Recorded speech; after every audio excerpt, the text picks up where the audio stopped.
Hello, this is the Naked FireFly, and today I wanted to share something with y'all that me and my children learned today. Quick note, I was raised on mobster movies. My dad loves mobster movies such as The Godfather, Scarface, The American Gangster, the heist, things like that. And we also watched Harlem Nights, even though I know Harlem Nights is not an actual mobster movie. It's more of a comedy, playing on the other mobster movies. I was raised on things like that. So I've always seen or been exposed to white or Cuban mobsters. So in my mind, there was never any black mobsters or black gangsters until like the 80s or 90s. So there's that. Well, today we learned about Stephanie St Clair, and she was I guess you could say a mobster queen during the Prohibition era. So she, of course, comes along and she changes up the game in Harlem. She was a black woman, and I would love to tell you her story.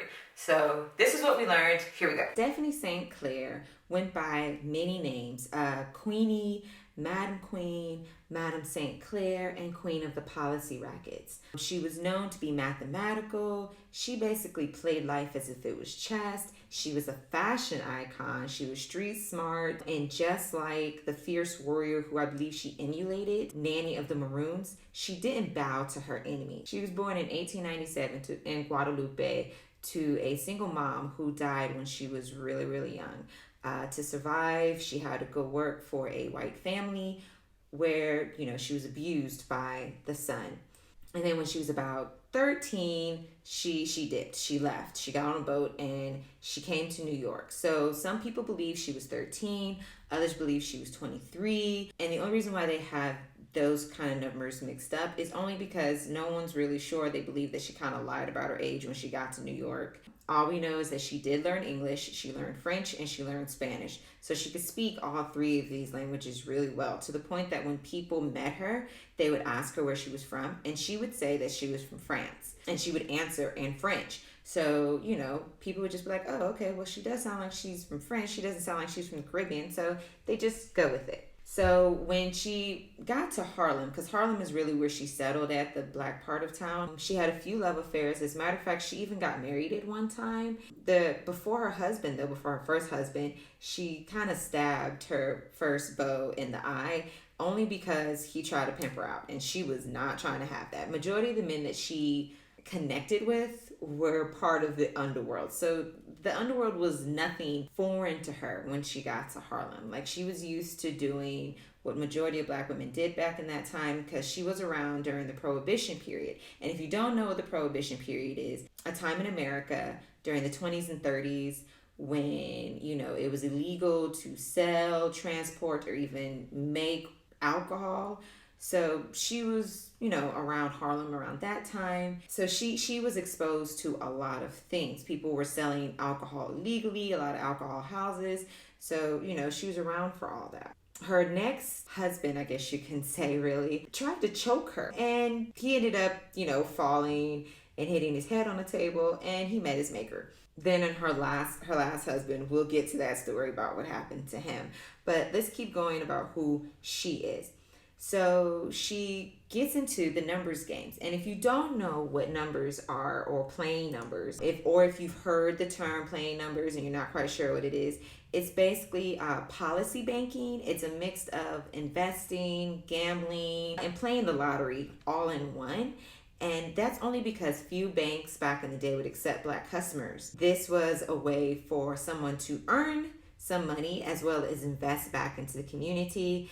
And St. Clair was all about building the community and protecting the community. She would put out numerous newspaper ads, educating the neighbors about their rights, advocating for voting rights, calling out police brutality. And when she did that, the police, chumped up charges on her, got her arrested. She was locked up in a workhouse for I think it was 8 months, if I'm not mistaken. And then when she got out, she went and she told on them and got 12 of those police officers fired. So she was already shown what she could do. So she also spent money on numbers of community projects, such as legal funds to help new French-speaking immigrants. She made sure all of her employees were dressed impeccably because she was all about fashion. She was all about looking the part. She was a queen, so she dressed like a queen. So she expected her court, quote unquote, to dress as she did. She even moved into like the richest part of Harlem, which I believe at that time was like Sugartown.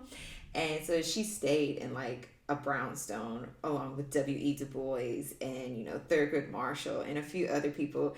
So, she was up there with a lot of them.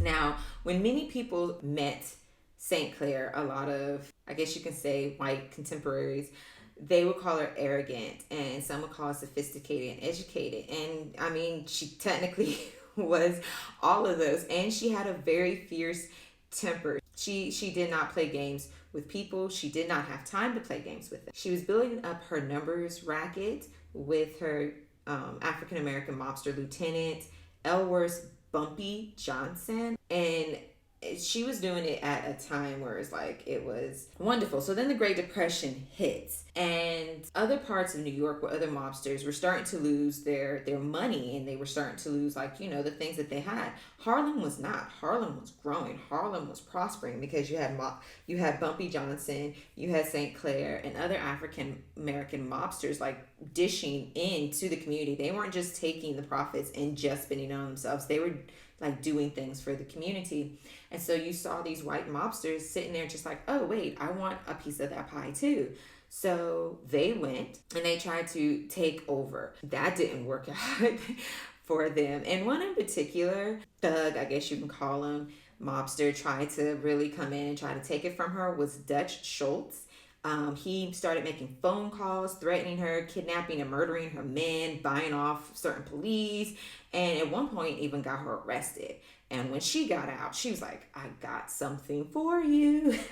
One time, Schultz, thinking that he was being, a tough guy, tried to send an underling to intimidate her. And she just kind of side-eyed the dude and pushed him into a closet and then told 4 of her massive bodyguards to take care of him. I feel so sorry for the dude that ended up in the closet. She would go and attack and destroy storefronts that Schultz owned, any of his betting operations. She tipped the police off to Schultz's operations. Mind you, he was paying police, but at the same time, she was paying them probably more. Had 14 of his employees arrested and seized, and $2 million was seized from him. And then she bragged about it in the press. She didn't care. The press was her weapon, and she was proud of it. As a matter of fact, there was one article that she put into the paper where it said, to the members of my race, many persons have said they are afraid for me and that I should be careful. I am not going to be any more careful than I have been.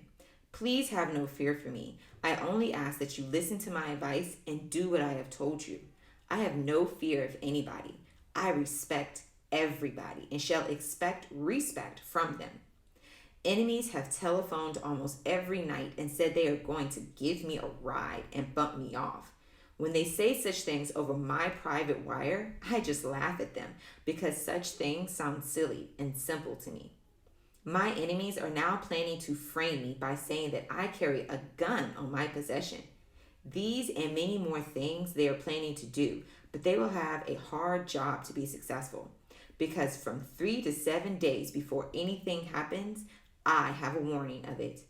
In conclusion, we'll say that I am going to continue to fight until the members of the race get their just and legal rights. St. Clair eventually got tired in the late 1930s of all the violence in the games, and she eventually gave the business over to Bumpy Johnson, who in turn gave some of the business of the handlings of it over to another head mobster.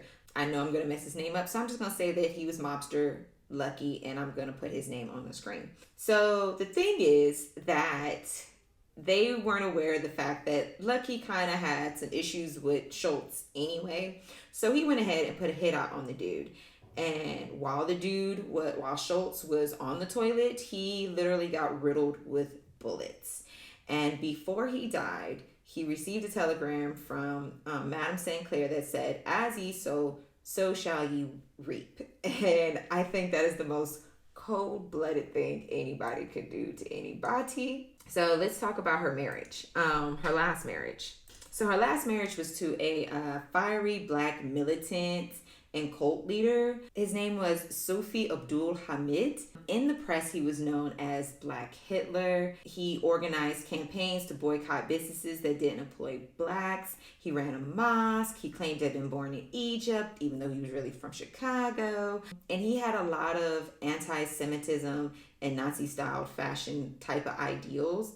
The marriage didn't last long, though. It was probably one of the shortest, actually. In many reports, she shot at him. She didn't kill him. She really just shot at him. A lot of people are not sure about, the going ins and outs of the marriage. They do know that he was cheating on her with a Black fortune teller who went by the name Fu Fatam. It was also found out that it seems that these two were stealing money or trying to start a numbers business with St. Clair's money, and she wasn't having it. So on his way to go see his lawyer, he was shot at. St. Clair was charged with the crime, and when she was asked about it, she kind of just insisted like, hey, if I did it, he would be dead.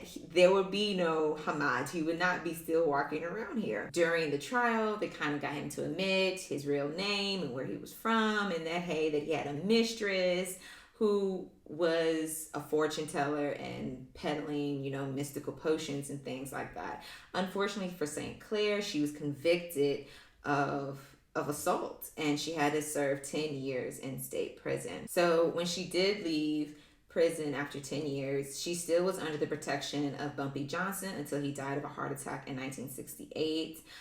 St. Clair did die 18 months later. She died a quiet life at the age of 72 in Harlem. I was looking to see if there was a movie, and from what I'm knowing, the only movie that comes close was a movie that came out in 1997 called Hoodlum, but they weren't focusing on St. Clair. They were focusing on Bumpy Johnson, basically after she decided to calm down. I found this woman fascinating to the point I was just like, I need to know more about her, and that's probably what I'll be doing for the rest of the week, just trying to find out as much as I can. Because it's not only is it surprising to find any Black mobsters back in that time period, but to find one that was a woman, and she did not play any games. There was no time to be timid, and I'm sure there were moments where she probably felt emotional, but she didn't stay in that state. She's like, I got things to do. She had a community to help build, and that's what she was going to do. So to me, that was fascinating. If that was fascinating to you, leave it down in the comments what you thought was fascinating. If you know anything else about Stephanie St. Clair, please share it also in the comments. I'm also going to share the resources of where we found some of this information at. And peace and love.